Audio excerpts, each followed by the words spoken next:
बच्चों, हम आपका टेस्ट पेपर सॉल्व कर रहे हैं, जो आपका टेस्ट हुआ था ना संडे को, नहीं सॉरी वेडनेसडे को हुआ था, है ना। तो वो वेडनेसडे को हुआ था, वो टेस्ट पेपर मैं सॉल्व कर रहा हूँ कि आपको किस तरह आंसर देना चाहिए था। आप लोग अपने आंसर से अपना जो आपने किया है उससे मैच करना कि देखें चीज़ें मिल रही हैं या नहीं। तो सबसे पहला क्वेश्चन है हमारा क्वेश्चन 1A, ये है right 4 differences between distance and displacement. तो देखिए 4 differences between distance and displacement, 4 differences between distance and displacement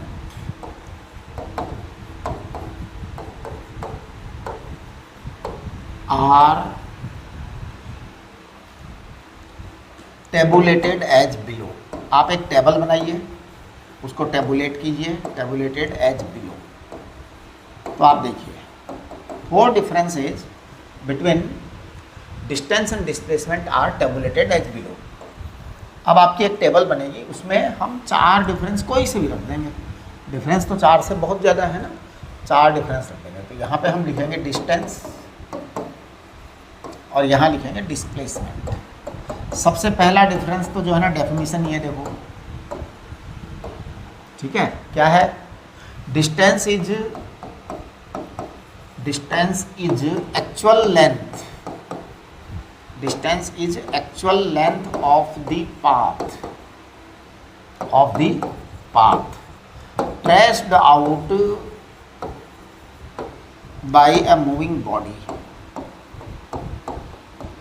तो ध्यान दीजिए आप, distance is actual length of path traced out by moving body, ये बात नंबर 1 हुई, राइट। और ये क्या है?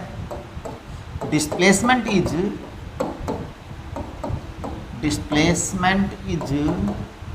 shortest path joining initial to final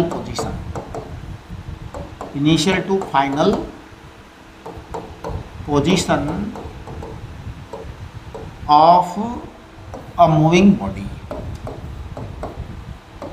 ठीक है, ये आपका सबसे पहला हो गया, number 1। Number 2, it is scalar quantity, and it is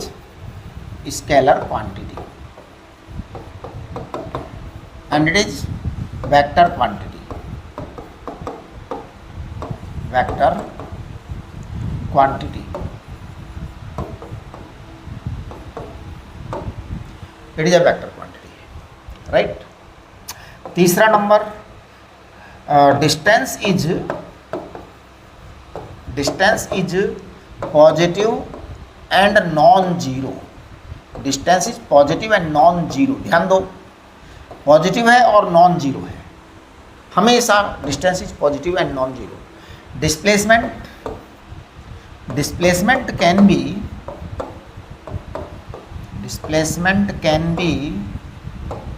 can be positive, negative और जीरो। डिस्टेंस जीरो भी हो सकता है, डिस्प्लेसमेंट जीरो भी हो सकता है, डिस्टेंस कभी जीरो नहीं होगी, हमेशा मतलब कि पॉजिटिव या नॉन जीरो होगी। नंबर 4 है, डिस्टेंस ऑलवेज इंक्रीजेज विथ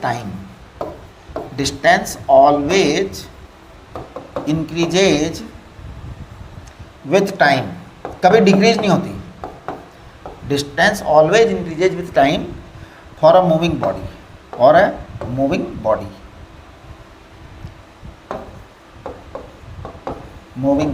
कोई भी मूविंग बॉडी होती है उसके लिए डिस्टेंस हमेशा इंक्रीज होती है टाइम के साथ, कभी भी टाइम के साथ घटती नहीं है। आज तक कभी नहीं देखा गया कि डिस्टेंस घट रही हो। डिस्प्लेसमेंट कैन इंक्रीज और डिक्रीज विथ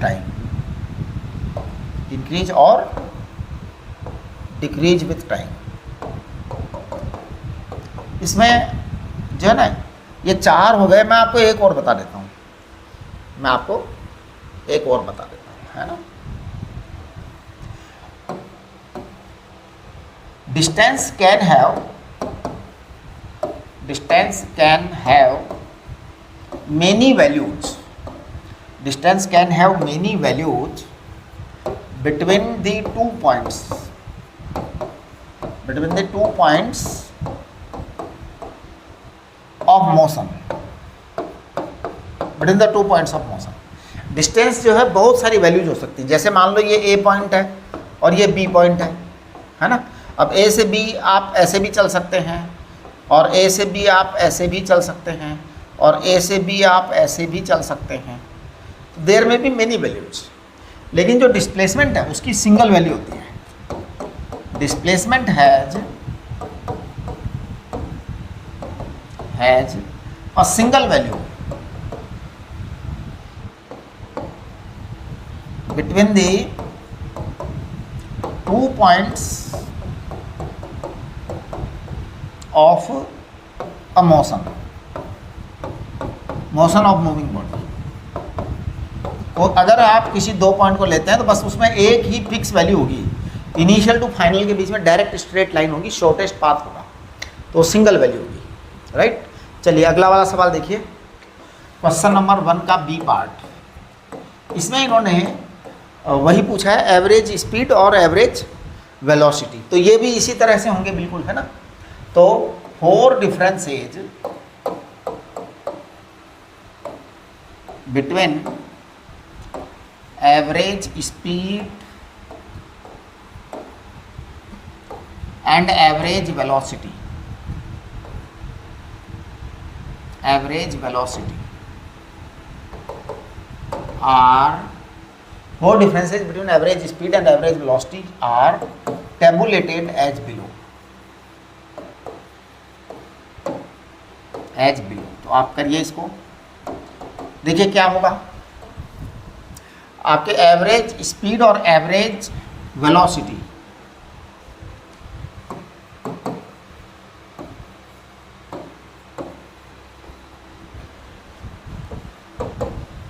बिल्कुल सबसे पहली तो डिफरेंस जो है ना उसी का आ जाता है. किसका? डेफिनेशन का ही. सबसे पहला डिफरेंस तो किसका आ जाता है? डेफिनेशन का आ जाता है. देखिए सबसे पहली बात, एवरेज स्पीड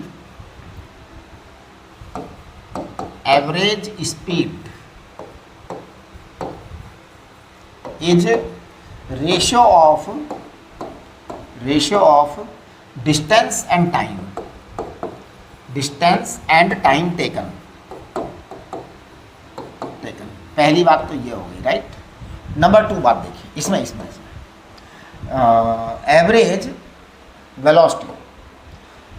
वेलोसिटी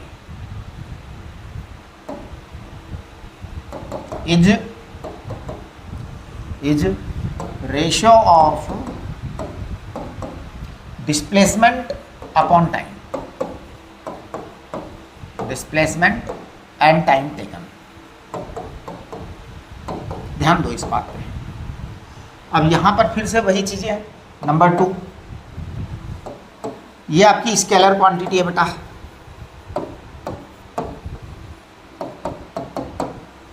और ये आपकी वेक्टर क्वांटिटी है.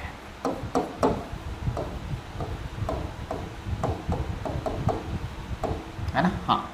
Question number 3, average speed is always positive and non zero. ध्यान दीजिए, average speed is always positive and non zero for a motion. ऐसी कोई मोशन आज तक नहीं हुई जिसके लिए एवरेज स्पीड जीरो हो जाए या नेगेटिव हो जाए, है ना. जबकि average velocity can be negative. Average velocity can be negative, positive और जीरो फॉर अ मोशन. हाँ जी, ऐसा हो सकता है. इसके लिए ये सब चीज़ें हो सकती हैं. चलिए चौथा नंबर जो है ना वो बड़ा ही इम्पॉर्टेंट है. सबसे अच्छा तो एक्चुअल में वही है ना. ध्यान दीजिए, एवरेज स्पीड जो है ना, average speed can have many values. Average speed can have many values for a course of motion between 2 points,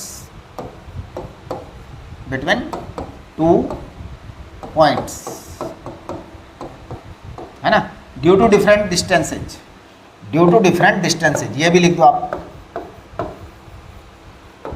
different distances, but average velocity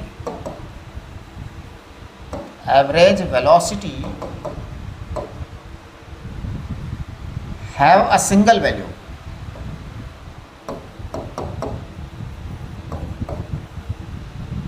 value, for a course of motion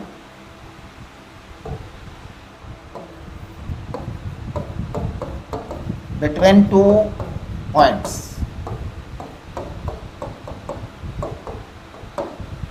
है ना। तो ये बात है, ये आपके 4 डिफरेंस हो गए। तो ये जो है ना, आप लोग लिख लिया करो इस तरह से, बड़ा सिंपल चीज़ है। इसी के अंदर एक पार्ट और है क्वेश्चन 1 के अंदर, सी पार्ट। तो वो देखिए आप, सी पार्ट क्या है। सी पार्ट क्या है कि can instantaneous speed and instantaneous velocity have 2 different values at any time? No. ध्यान दीजिए, ये बहुत ही इंपॉर्टेंट बात है। Instantaneous speed and instantaneous velocity,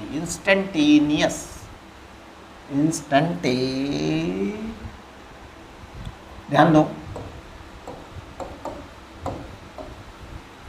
instantaneous speed and instantaneous velocity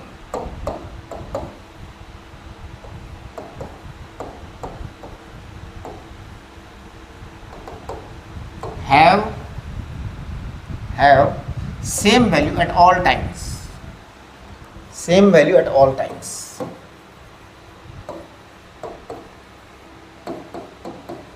है ना। at any moment of time,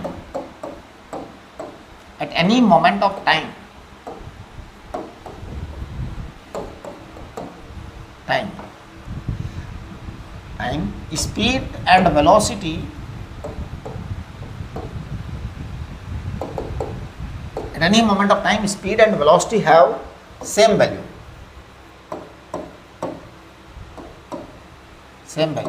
आप इसमें लिख सकते हैं कि actually momentarily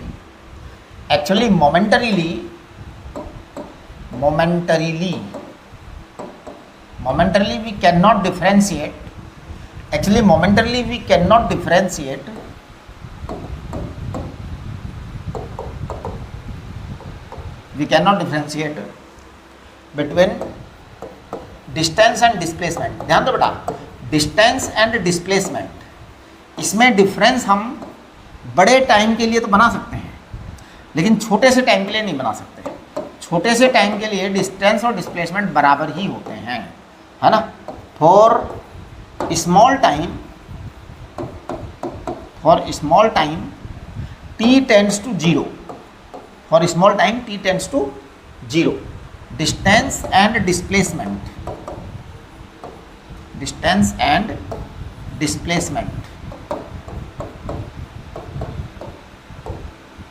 are same, so as t tends to 0, instantaneous speed and velocity have same values। ये बहुत ही इंपॉर्टेंट बात है। Speed and velocity have same value.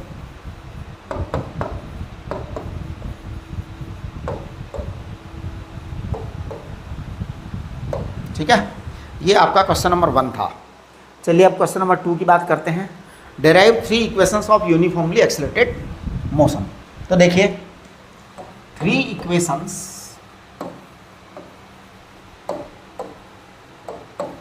Of uniformly accelerated motion,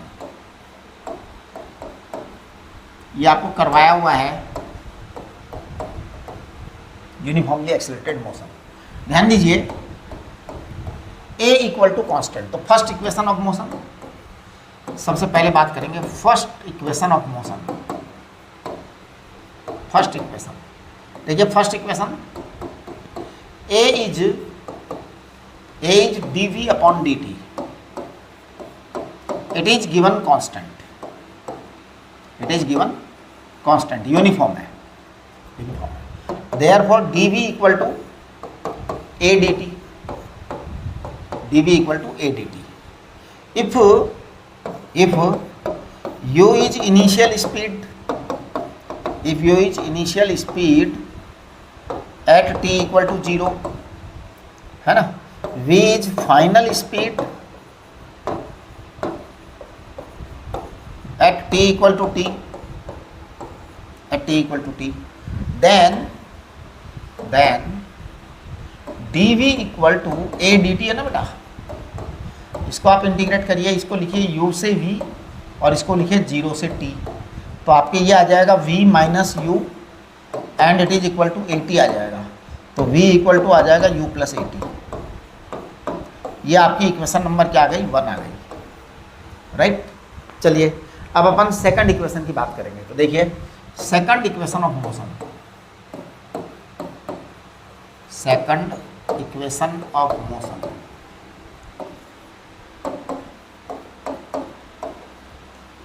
है ना। तो देखिए as per first equation, as per first equation v equal to u plus 80, this gives v equal to होता है बेटा ds upon dt, that is u plus 80, तो this gives ds equal to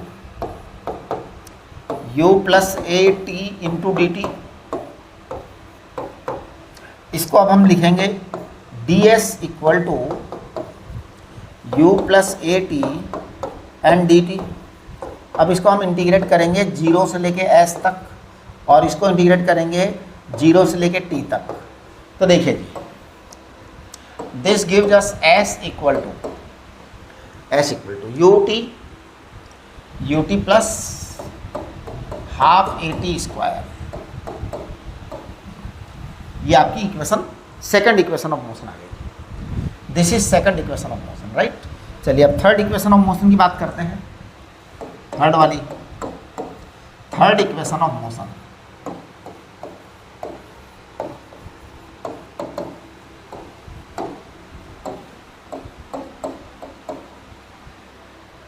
third equation of motion. तो आपकी ये तीसरा number की equation of motion जो है, इसके लिए मैं बात करता हूँ। देखिए हमने कहा a equal to dv upon dt, अब हम इसको लिखेंगे ds अपॉन ds, तो इसलिए हम लिखेंगे ds अपॉन ds, तो dv upon ds into ds upon dt, फिर ds अपॉन dt को हम लिख देंगे v ds upon dv upon ds, right. तो ध्यान दो, a इक्वल टू आ गया है हमारे पास v dv अपॉन ds, ये चीज़ आ गई बेटा। अब हम इसको लिखेंगे therefore v dv equal to a ds। अब हम इसको आगे लिखेंगे v dv है ना बेटा, यहाँ a ds है ना, इसे हम इंटीग्रेट करेंगे हम इसको u से लेकर के v तक और इसको 0 से लेकर s तक इंटीग्रेट करेंगे। तो देखिए क्या आएगा आपका, जब इंटीग्रेट करेंगे तो ये आएगा आपका v स्क्वायर अपॉन 2, लिमिट है आपकी u से v तक, और ये आपका आएगा a और लिमिट है आपकी s, मतलब s तो ऐसे ही रहने दो बस, ये ठीक है। अब देखो आप इसको एक बार अपर लिमिट लिखो, एक बार लोअर लिमिट लिखो, तो जब आप अपर लिमिट लोअर लिमिट रखेंगे तो ये होगा v square minus you square upon 2 बराबर as। तो आपका v square minus you square बराबर 2as आएगा। ये आपकी थर्ड इक्वेशन ऑफ मोशन है, राइट। तो तीनों इक्वेशंस ऑफ मोशन हो गई, इस तरह से आप लिख कर आएंगे ना। चलिए अब देखिए थर्ड क्वेश्चन क्या है। क्वेश्चन नंबर 3 देखो आप, question number 3, if a man reduces his speed 20%, okay, he gets late by 16 minutes, so what is the normal time for the journey. तो देखिए एक काम करो आप यहाँ लिखिए suppose normal time suppose normal time is t, normal speed is v, normal speed is v, ये बेटा नॉर्मल टाइम है, नॉर्मल स्पीड है। तो therefore s is normal distance, या डिस्टेंस लिख दो केवल, आप नॉर्मल लिखने की जरूरत नहीं है ना। एस इज एक्चुअल डिस्टेंस, तो जो डिस्टेंस है वो कितनी होगी बताओ, डिस्टेंस होगी v into T, v into T. Now today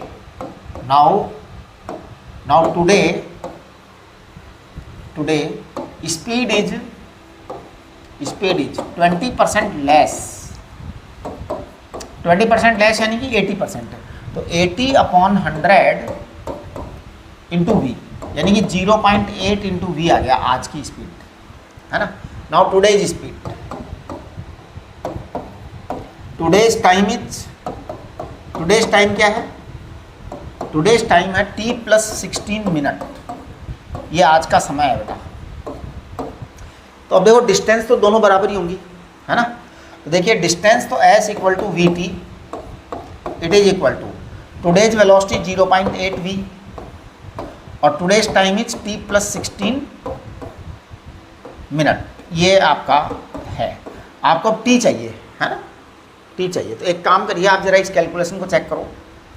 ये है आपका vt और ये है आपका 0.8 इंटू वी इंटू t+16 है बेटा। ये एक काम करो, आप v से v कैंसिल हो जाएगा आपका, हाँ बस यही आपका आंसर है।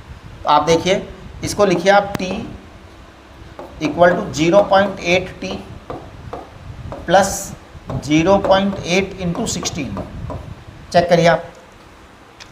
तो ये आएगा t 0.2t आ जाएगा, 0.2t बराबर 0.8 इंटू 16, इसका मतलब t बराबर आ जाएगा आपका 4 इंटू 16, यानी कि 64 मिनट आ गया, 64 मिनट आ गया। ये आपका क्वेश्चन नंबर 3 हो गया, इसका आंसर 64 मिनट आना चाहिए।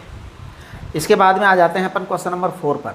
a equal to alpha plus beta t, find velocity at time t, take u as initial velocity. ठीक है जी, देखिए क्वेश्चन नंबर 4 क्या है। क्वेश्चन नंबर 4 में इन्होंने दिया है a इक्वल टू दिया है या v इक्वल टू दिया है, a equal to alpha plus beta t. हमें अब क्या चाहिए, वेलोसिटी में रिलेशनशिप चाहिए, take u as the initial velocity. बहुत आसान हो गया ये तो a equal to dv upon dt, it is equal to alpha plus beta t है बेटा। तो dv कितना आएगा, dv आएगा आपका alpha plus beta t into d t. तो आपके आप इसको इंटीग्रेट करिए, dv equal to alpha plus beta t into d T है ना। अब जब आप इसको इंटीग्रेट करेंगे u से लेकर के v तक, और ये आएगा 0 से लेकर t तक, तो आपके पास में आएगा ये v minus u equal to alpha t plus 1/2 beta t square, ये आएगा। इसका मतलब आपके पास में v इक्वल टू आ जाएगा u plus alpha t plus 1/2 beta t square, ये आपका आंसर आएगा। And it is very important, ये ध्यान दीजिए, आप इसको गलती से जो है ना वो मत कर देना सीधा v equal to u plus a t मत कर देना, नहीं तो आप गलत हो जाएंगे। ठीक है, एक मिनट ज़रा, चलिए मैं एक minute, just a moment.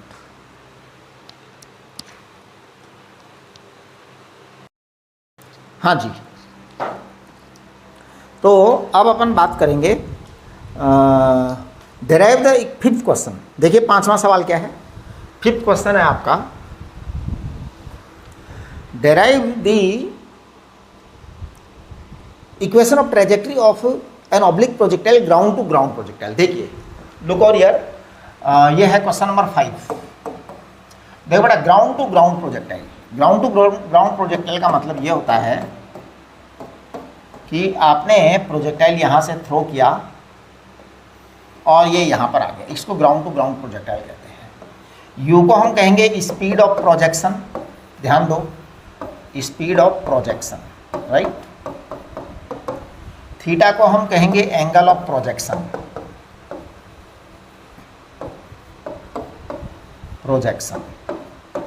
Right. हाँ जी, ये u है, ये थीटा है, u x को कहेंगे आप u cos theta x component, u y को कहेंगे आप u sin थीटा, राइट। आप यहाँ पर ऐसे एक x और y बना दिया करो, इससे क्या होगा कि कॉपी चेक करने वाले को लगेगा कि आपको x और y का पता है कि x इस डायरेक्शन में, y इस डायरेक्शन में, राइट। चलिए अब देखिए trajectory, x is ux into t plus half a x into t square. इसमें आप लिखेंगे x बराबर u cos theta into t plus half a x को 0 लिखेंगे और ये टी स्क्वायर लिख देंगे आप। कुल मिला के आपके पास में आ जाएगा x बराबर u cos theta into T, यानी आपके पास में टाइम आ गया x upon u cos theta. ये आपके पास मेरा टाइम आ गया, इसे कहेंगे हम रिजल्ट नंबर 1। अब इसके बाद में आपको y चाहिए, है ना। हाँ, यहाँ पर u y है u sin थीटा, तो आप लिखेंगे y equal to now y equal to u by t plus half a by t square. ये आप y इक्वल टू लिखेंगे। जब आप y को ये लिखेंगे तो देखिए क्या होगा, u sin theta into t, t की जगह आप लिखेंगे x upon u cos theta plus 1/2 a y की जगह लिखेंगे minus g into t square x square upon u square cos square theta. ये आ गया आपके पास। जब आप इसको सॉल्व करेंगे तो ये आएगा y बराबर x tan theta minus half g x square upon u square cos square theta. ये आ गया आपके पास, ठीक है ना। तो ये अगर आप यहाँ से x tan थीटा को कॉमन ले लें तो ध्यान दीजिए आपकी ये क्या आ जाएगा, x tan थीटा को कॉमन लेंगे तो ये आ जाएगा 1 माइनस। अब आपने x और tan थीटा को कॉमन लिया है तो ध्यान दो क्या होगा, g रहेगा ही रहेगा, x आपका यहाँ रहेगा, ये 2 रहेगा यहाँ पर, ये होगा u स्क्वायर। बिल्कुल, आपने tan थीटा को कॉमन लिया है तो tan थीटा नीचे आ जाएगा, तो यहाँ पर होगा cos square theta into tan theta. अब tan थीटा होता है sin theta upon cos theta. कुल मिलाकर के आपके पास में ये आ जाएगा y equal to x tan theta 1 minus x upon r. ये आ जाएगा आपके पास। r को आप कह सकते हैं रेंज, तो आप यहाँ पर ये नंबर 2 है, तो आप कह सकते हैं here r is range of projectile. Range of projectile को आप क्या कह सकते हैं, रेंज ऑफ प्रोजेक्टाइल को कह सकते हैं आप u square sine 2 theta upon g. तो वो यही चीज़ है, u square sine 2 theta upon g है। कोस्ट ये tan थीटा को आप sine theta upon cos theta लिखेंगे, कोस्टर कट जाएगा, आपके पास में आ जाएगा ये। तो ये आपका आंसर हो गया, राइट। अगला सवाल ये कह रहे हैं 5 के अंदर बी पार्ट है, what do you mean by complementary projectiles. तो देखिए ये आपका क्वेश्चन नंबर 5 का बी पार्ट है। Two projectiles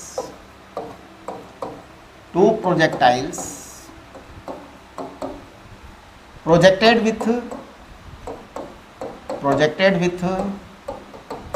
same speed but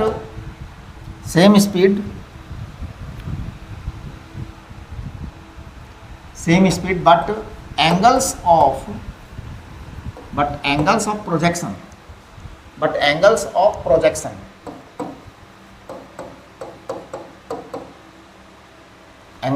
angles of projections theta and 90 minus theta, then these two projectiles are called complementary projectiles.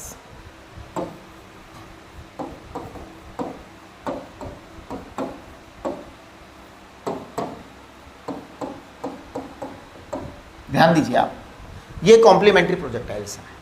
अब मैं आपसे ये कह रहा हूँ कि जैसे मान लीजिए ये आपका वाई एक्सिस है और ये आपका एक्स एक्सिस है। एक प्रोजेक्टाइल यहाँ से फेंका गया है थीटा एंगल पर यू स्पीड से, दूसरा प्रोजेक्टाइल यहाँ से फेंका गया है यू स्पीड से लेकिन एंगल थीटा इधर से। इसका मतलब ये हुआ ये दोनों कॉम्प्लीमेंट्री प्रोजेक्टाइल हुए। एक्चुअल में ये जो है ना, ये एक तो आपका यू आ गया, ये आपका एक दूसरा एंगल आएगा 90 minus theta, 90 minus theta, right. अब ये जो दो प्रोजेक्टाइल हैं इनके लिए हमें एस्टैब्लिश करना है relation between their heights and range. तो देखिए we know that h equal to u square sine square theta upon 2g, ये बेटा h होता है, और r इक्वल टू होता है you square sine 2 theta upon g। ये हम जानते हैं, तो अब देखिए आपके जो है ना फर्स्ट प्रोजेक्टाइल के लिए एंगल ऑफ प्रोजेक्शन थीटा है, दूसरे प्रोजेक्टाइल के लिए angle of projection 90 minus theta है। तो देखिए here for first projectile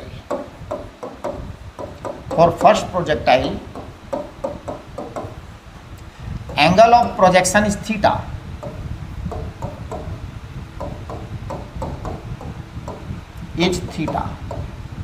and for second projectile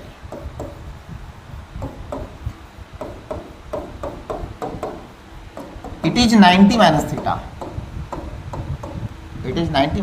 है ना। तो अब देखो H1 H2 निकाल रहा हूं मैं दोनों प्रोजेक्टाइल के लिए, है ना। तो दोनों प्रोजेक्टाइल के लिए H1 H2 निकाल रहे हैं हम। H1 फर्स्ट हाइट आएगा बेटा you square sine square theta upon 2g, ये H1 आ गया आपके पास। अब मैं H2 लिख रहा हूँ यहाँ पे, आप जरा H2 को देखना, you square sine square 90 minus theta upon 2g, आप इसे चेक करिए। तो अब ये आ जाएगा आपका you square cos square theta upon 2g, ये आपके पास H1 और H2 की वैल्यूज आ गई। जब H1 और H2 की वैल्यूज आ गई तो now H1 into H2 equal to u square sine square theta upon 2g into u square cos square theta upon 2g। आप चेक करें, ये आपका H1 और H2 की वैल्यू आ जाएगी, है ना। तो अब देखिए आप इसको मैं कहूँगा H1 into H2, H1 H2 दोनों बस ऐसे मल्टीप्लाई करके लिख दो। अब मुझे यहाँ नज़र आ रहा है ये 2g यहाँ पर है, तो एक काम करते हैं, इसको लिख देते हैं you square sign theta cos theta upon 2g, इसका होल स्क्वायर। एक बार चेक करिए सही लिखा है क्या? बिल्कुल एकदम सही लिखा है। तो चलिए H1 इंटू H2 क्या आ गया? H1 इंटू H2 आ गया आपके पास में 1/4 इंटू 1/4, और यहाँ मैं लिख रहा हूँ u square into 2 sine theta cos theta upon g, इसका होल स्क्वायर। आप चेक करें तो ये आ जाएगा H1 into H2 it is equal to 1/16, और ये आपके पास में आ जाएगा u square sine 2 theta upon g का होल स्क्वायर। तो ये आ गया H1 into H2 equal to 1/16 into r square, यानी आपके पास में R इक्वल टू आ गया है 4√H1 H2। ये रिलेशन आ गया। This is your answer of this question, है ना। हाँ, आप चाहें तो यहाँ भी लिख सकते हैं आंसर, कोई दिक्कत नहीं है, राइट। ये आपका क्वेश्चन नंबर कौन सा था? 5th था। अब अपन क्वेश्चन नंबर 6 की बात करते हैं। तो देखिए question number 6, state Newton's 3 laws of motion. अब देखिए ये 3 लॉज ऑफ मोशन जो है ना, ये आप सब लोग जानते हैं, मेरे को लगता है इसमें हम टाइम खराब नहीं करना चाहिए अपन को, है ना। हाँ, तो Newton's first law is law of inertia, everybody wants to keep itself at rest or if moving wants to remain in uniform motion on a straight line with a constant velocity until or unless some external force is acted upon it, right? तो question number 1 मेरे को लगता है ये जो है ना, इनको लिखने की जरूरत नहीं है, तो कॉमन है, सब लोग आपको रटवाई देते हैं। फॉर्मूला चार्ट में देख लीजिए ये डेफिनेशन, मैं यहाँ लिख करके क्या तीर मारूंगा, वही चीज़ मैं वापस लिख दूंगा जो फॉर्मूला चार्ट में लिखी हुई है, इसलिए इनका कोई वो नहीं है। आप लोग लिख लीजिए फॉर्मूला चार्ट में से, है ना, मैं आपको बोल करके सुना देता हूँ। सेकंड लो क्या है? Second law is measure of force and the force acting on any body is equal to rate of change of linear momentum with respect to time. Third law क्या है? Third law is every force of action has equal and opposite force of reaction acting on 2 different bodies. ये ध्यान रखिएगा, 2 different bodies जरूर लिखना है यहाँ पे। तो आप ये तीनों तो लिख ही लेंगे अपने आप, मेरे को लगता नहीं कि इसमें बताना चाहिए, है ना। तो ये फॉर्मूला चार्ट में से देख करके आप लिख लेंगे, मुझे करने की कोई ज़रूरत नहीं है। हाँ, 7th क्वेश्चन है, ये एक बड़ा अच्छा सवाल है। और देखिए question number 7, define the terms impulse, है ना। हाँ, तो define the term impulse, impulse को डिफाइन करते हैं हम। देखिए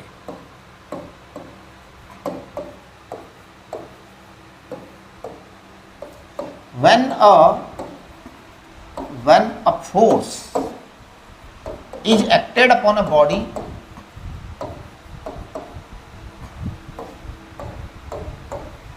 for a small time,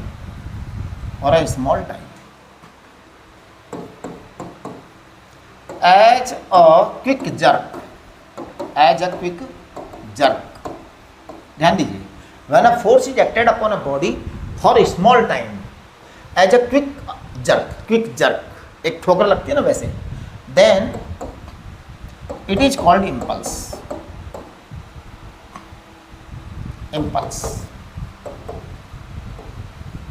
है ना। तो आप कह सकते हैं कि impulse is F into dt, small time, है ना। देखिए एज वी नो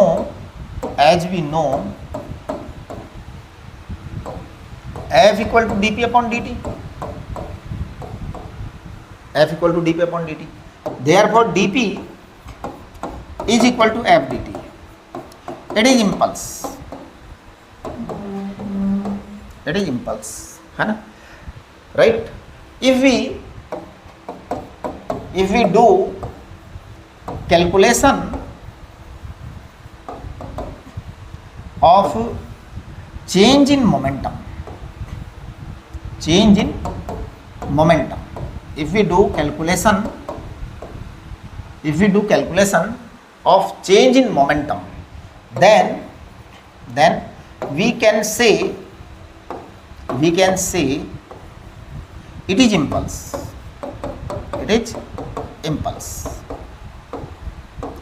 देखिए आपने जो dp इक्वल टू लिखा ना f dt, अगर हम इसे इंटीग्रेट करें dp इक्वल टू इसे अगर हम इंटीग्रेट करें, है ना, तो ये आपका आएगा डेल्टा p माने चेंज इन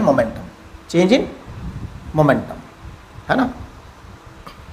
तो आप देखो ये आएगा integration f dt, this is change in momentum,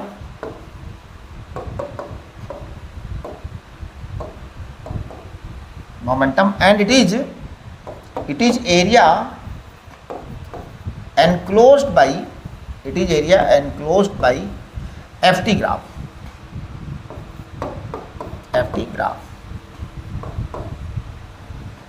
है ना। तो ध्यान दीजिए, we can calculate impulse by calculating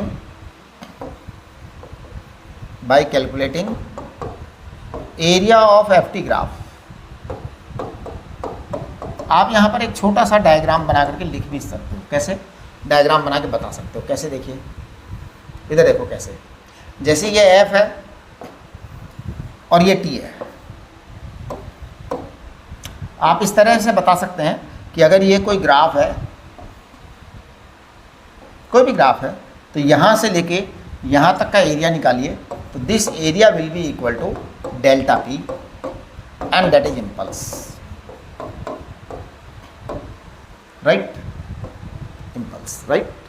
चलिए जी नेक्स्ट क्वेश्चन नंबर 8 देखिए, state the law of conservation of momentum and hence explain the recoil velocity of the gun. तो देखो जी क्वेश्चन नंबर कौन सा है ये? क्वेश्चन नंबर 8 होगा, है ना। क्वेश्चन नंबर 8 देखिए, law of conservation of momentum.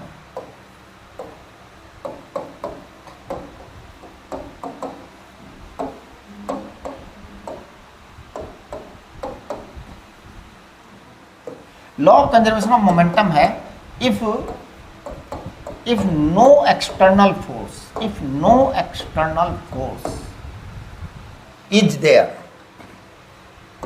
if no external force is acting on a body or system,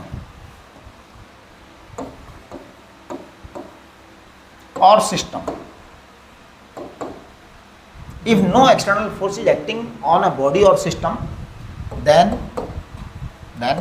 linear momentum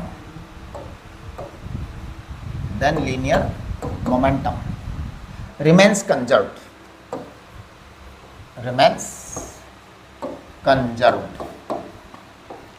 ये बात को समझिए आप कि जब कोई एक्सटर्नल फोर्स नहीं है तो फिर वो कंजर्व रहेगा। तो देखिए कैसे, F इक्वल टू होता है बेटा dp upon dt, F equal to होता है dp अपॉन dt। जब F equal to dp upon dt होता है, if F equal to 0 then dp upon dt equal to 0। अब जब dp अपॉन dt 0 है तो इसका मतलब p कांस्टेंट है, क्योंकि कांस्टेंट का ही डिफरेंशिएशन 0 होता है, p कांस्टेंट है। जब f 0 होगा तब p कांस्टेंट होगा, राइट। तो देखिए, when a bullet is fired, when a bullet is fired from a gun, when a bullet is fired from a gun, then all forces acting between gun and bullet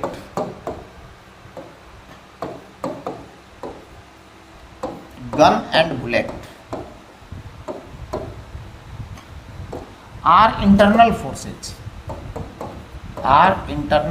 देखो बेटा, ये बड़ी important बात है। जब हम बुलेट को fire करते हैं तो गन बुलेट पर फोर्स लगाती है, बुलेट गन पर फोर्स लगाती है, दोनों एक दूसरे पर फोर्स लगाते हैं, लेकिन एक्सटर्नल फोर्स नहीं है, इंटरनल फोर्स है ना। हाँ, तो firing of bullet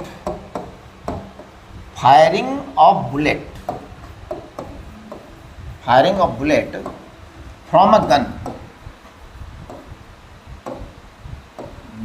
firing of bullet from a gun takes place due to internal forces, takes place under the effect of internal forces।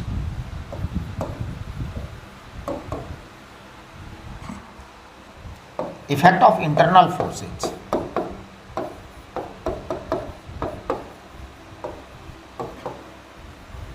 No external forces,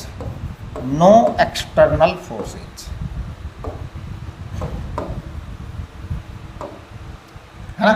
So P will remain conserved,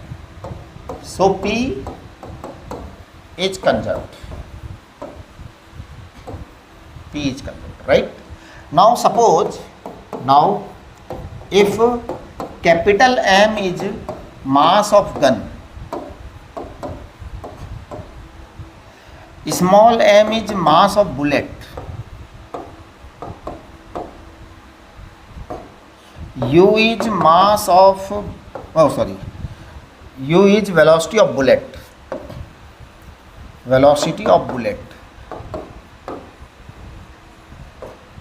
and v is recoil velocity of gun,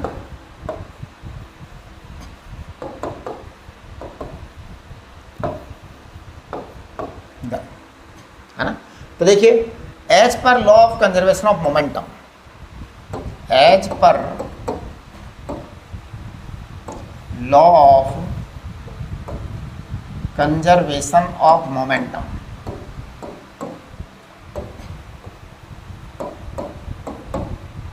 momentum P initial equal to P final, P initial equal to P final. तो देखो बेटा P initial में था capital M gun velocity zero, small m bullet velocity zero, पहले दोनों ही नहीं चल रही थी, ना तो गन चल रही थी ना बुलेट चल रही थी। अब अपन बात करेंगे कैपिटल M, V गन है और plus small m u bullet है, तो देयरफॉर आपका V आ जाएगा minus m u upon capital M। This is recoil velocity of the gun in the opposite direction of the bullet. ध्यान दीजिए, this is recoil velocity of gun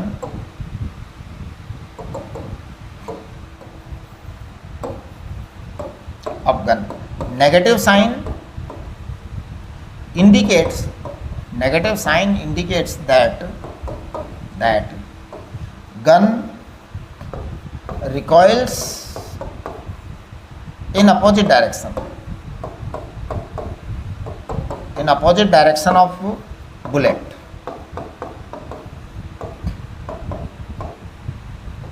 हाँ जी, bullet की opposite direction में recoil होती है, right. चलिए अब अपन बात करते हैं क्वेश्चन नंबर 9 की। देखिए क्वेश्चन नंबर 9 जो है ना बड़ा आसान सवाल है। A block of mass m is pulled vertically upwards through a rope of mass m by applying force F on one end of the rope. What does the rope exert on the block. ठीक है, क्या force रोप का लगता है। तो देखिए मैं बताता हूँ आपको। सबसे पहले question number 9, as per question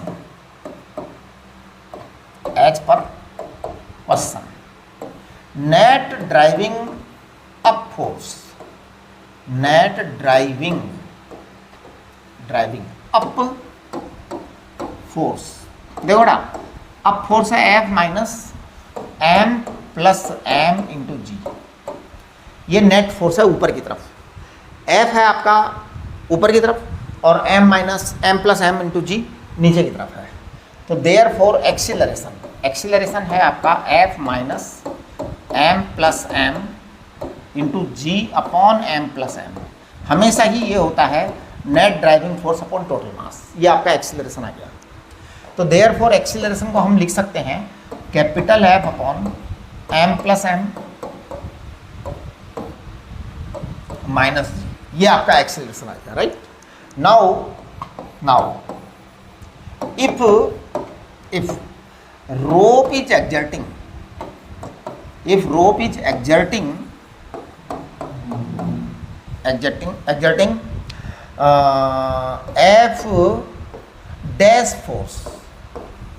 F dash force on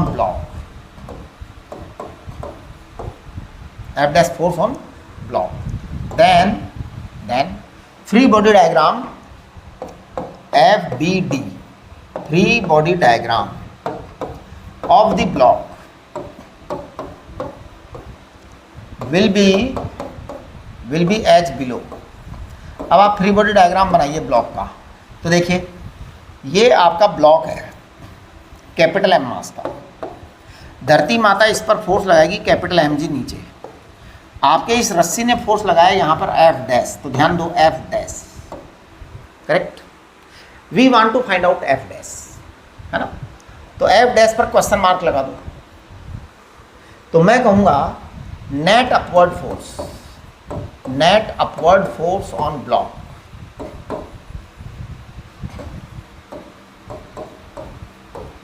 capital M। तो ध्यान दो ये आएगा capital F dash minus capital MG। ये आएगा बेटा कैपिटल MA। एक्सेलरेशन सेम रहेगी जो पहले थी, वो बदलने वाली है नहीं, वो कभी नहीं बदलेगी, राइट। तो देखिए F dash minus capital MG it is equal to capital M into a की वैल्यू बताओ बेटा। ए की वैल्यू देखो वहां पर है, ये रही, this is value of a. So I am writing this value of a here, है ना। चेक करना capital F upon M plus M minus g, ये आएगा। तो एफ डैश इक्वल टू आएगा आपका F dash minus capital M g. आप पूरा ओपन करिए कंप्लीट, तो capital M F upon M plus M minus capital M g. कुल मिलाकर के आपका रिजल्ट आ रहा है F dash is it is equal to capital M F upon M plus M. This is your answer of question number 9, right. तो आपका question number 9 solve हो गया। चलिए अब हम बात करते हैं क्वेश्चन नंबर 10 की। तो look at question number 10 please.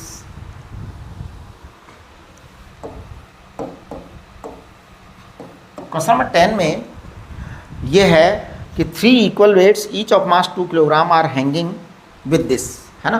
तो देखो एक बात सुनो, if we look at a system, if we look at the system,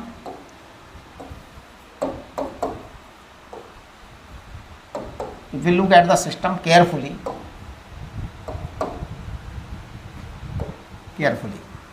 है ना। देखो ना 2-2 किलोग्राम के 3 ब्लॉक हैं, जिसमें से 2 किलोग्राम राइट साइड में है और 1 किलोग्राम लेफ्ट साइड में है ना। तो if you look at the system carefully, then net driving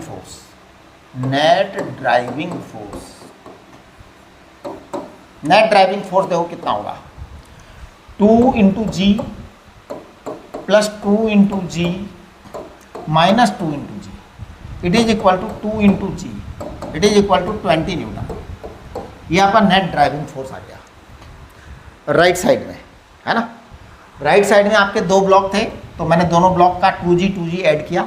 left side में एक ब्लॉक था, उसको सब्ट्रैक्ट कर दिया, तो नेट हमारे पास में ड्राइविंग फोर्स इतना आ गया। Now acceleration is net driving force upon total mass.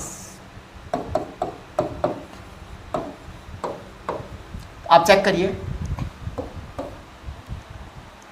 Net driving force 20 Newton है, टोटल मास है 6 किलोग्राम।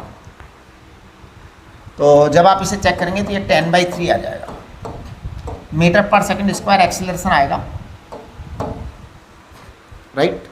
नाउ देखिए C block is coming down, है ना। Now block C is coming down,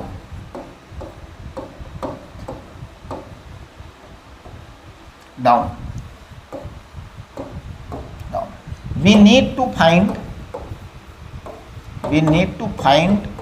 tension, in the string